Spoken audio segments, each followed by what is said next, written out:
I'm standing on Hoi An Beach, one of the beaches in Hoi An, I should say. It's not Anbang. Anbang is further down to the north here, just a little bit. But I'm filming right now to do a prelude to a video that I shot the other day, an interview video, which is what my platform, my channel is all about. Is trying to interview individuals who have made the decision to move to another country, primarily for retirement, and how they came to that decision, and how they feel about their decision to move to the country that they have. So I am going to be showing an interview I did while I was still in Da Nang with a gentleman named Chris, who is from the UK, and he has moved here to Vietnam, and he's looking to start a business. So for those of you that have not been following my channel since it began, I began in Mexico doing tours there around the country at different locations. And once again, my primary goal is to talk about places that are less expensive to live, and for those people who may be looking for a place to retirement on more limited funds, maybe from their Social Security or savings or whatever. But Vietnam has its share of those, because Vietnam is incredibly inexpensive to live. In a video coming up here in the next few days, I may not post it until next week, but it's exactly what my expenses have been in May, my first month in Vietnam. And believe me, it is inexpensive, because I have been living with a lot of excess throughout May. And I'm going to say off the top of my head, it's still under $1,200, including my rent. So yeah, it's cheap. So without further ado, let me bring in Chris in my video from Da Nang.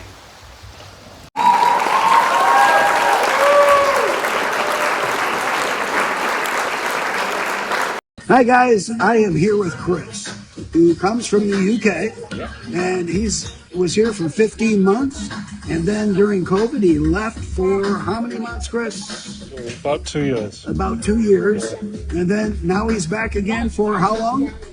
As long as possible. As long as possible. All right, so that brings up the first question, Chris. Yeah. How do you feel about that 90-day visa hop? I think it's better than it used to be, where it was 1 month at a time. Yeah, during COVID. The whole of COVID, I arrived about a week too late to get the non-visa entry, so I arrived in March 2020. So I just ended up doing visa runs every month. So yeah, that puts you every month. Right. Well, actually, at the end, they just decided to allow people to pay to just extend the visa. Yes. So you didn't actually have to go on a visa run because of all the problems with travel. Yes, exactly. Yes. So that every 30 days you had to do something you to renew your visa. Pay for it. Where now, at the 90-day mark, you have to actually leave the country, apply for your new visa, and then re-enter. Are you ever afraid they're not going to renew your visa? British passport holders get, and I think a lot of other passport holders get 45 days visa free. Yes, that's right. And then after that, they can apply for a visa, which is 90 days. So at the moment, I'm on the visa free, and I think I can extend it at least once. And then I've been looking at starting a business here, but I think the reality is it's about $120,000 investment to have complete foreign ownership. And there are ways to sort of do it for less, but they're not as straightforward. Yeah? So let's back up just a minute here.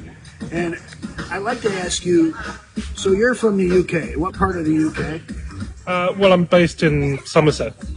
I grew up in the UK, but I was born in Zimbabwe. So, Zimbabwe? yeah, with an Irish father and an English mother. Okay, So I'm gotcha. kind of well traveled. Yeah? Yes, you are well traveled. Yeah. So then here in Vietnam, what made you to decide to come to I Vietnam? came here completely on a holiday. Really? I arrived, I went to Phu Quoc. I was here for about 3 weeks, and then they had all the beginnings of all the lockdowns, and they cancelled all the flights. Vietnam Airways cancelled my flight, so I decided it would be as good to stay here as anywhere else. So, Gotcha. and I'm glad I did. Yeah. Obviously, I wish I'd been. My father was in a care home in London, and I wish I'd been able to see him more. But if I'd been in the UK, it would have still been the same. I wouldn't have been able to see him other than just at the door, like my brother did, to give him food. Gotcha. So I was lucky. I saw him arrived a week before he died, basically, back in London. So you came here on vacation and fell in love with Vietnam and didn't leave for 15 months? I stayed here completely because of COVID, but okay. I was happy that I was here rather than back in the UK because of obviously the nature of the lockdowns. Here there were no lockdowns until right at the end, and I left just before that. So, Well, from our perspective in the U.S., Vietnam was one of the first countries to lock down. yeah, but it wasn't as hard lockdown. It was a very the first probably year and a half was not really strict, but the last 2 months were quite hard, quite severe. I have friends who are still here during that, and they said they couldn't really go outside, whereas before that I had surgery on my arm in Da Nang, and I was lucky that it was a week before the full lockdowns, because then they closed all the hospitals. I wouldn't have been able to get it done, so I was quite lucky. So things were. What kind of surgery was it? Like rotator cuff or? I tried to lift something too heavy, and I tore the tendon. So I had to have the distal bicep tendon repaired, which is a difficult procedure, and I had a week to find a surgeon to do it. So I know a good hospital. I was lucky to find a decent surgeon. They're very good with orthopedic injuries. So I don't think that the implant, the button, is actually exactly what it would be in the West, but it's a titanium button, normally for a hip. But they did a very good job. So, Chris, when you were here before COVID, or throughout COVID, all of a sudden you find yourself wanting to gravitate back here.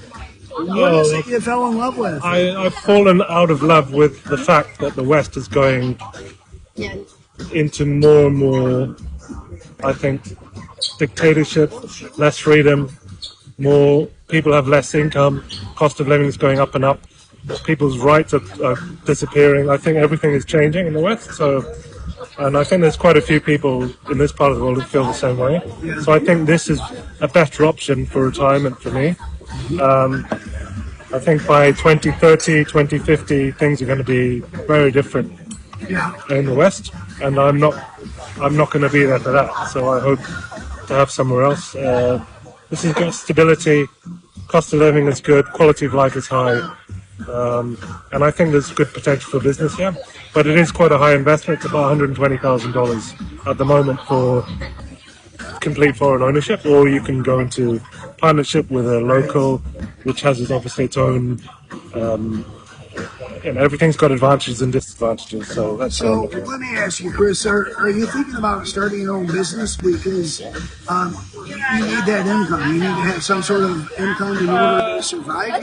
No, I can survive on my UK income, but I need to go forward and build something up for the future. You have your mind busy. Yeah, I get you.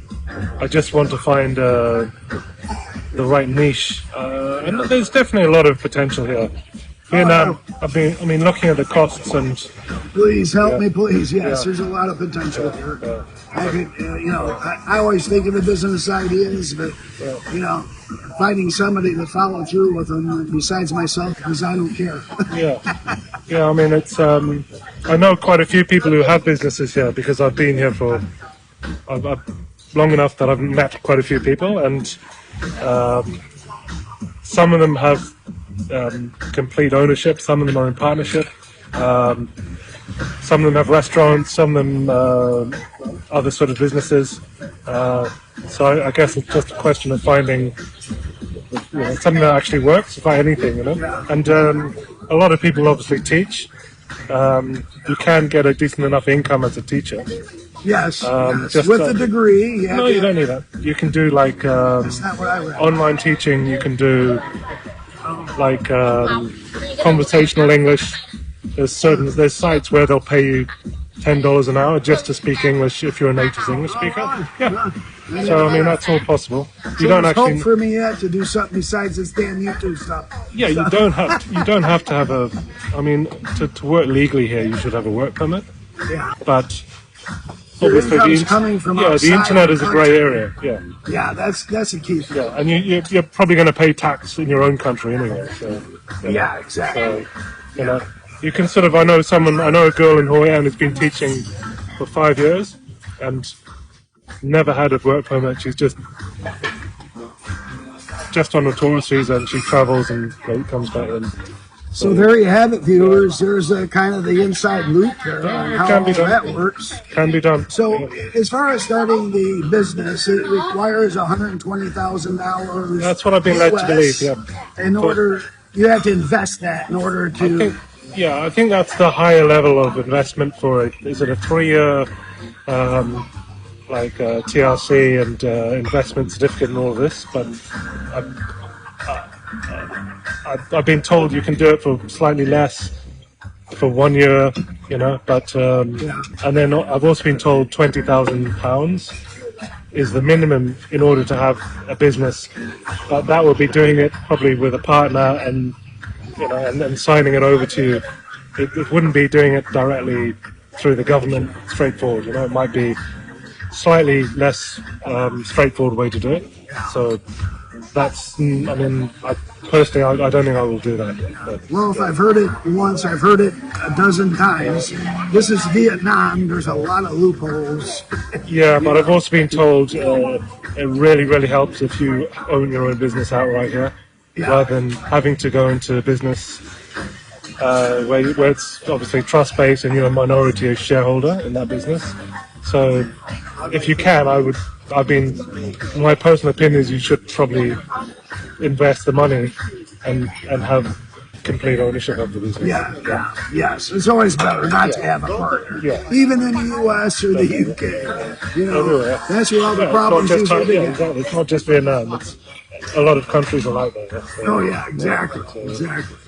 Well, guys, this has been a great interview, Chris. Thank you for your contribution. I know everybody's going to want to hear about this, and thank you so much. That's right. Yeah, no problem.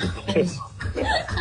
All right, guys, that was a great interview, one of the best we've had. So I hope that you find this information helpful to your experience, and thank you so much, Chris. Yeah, because just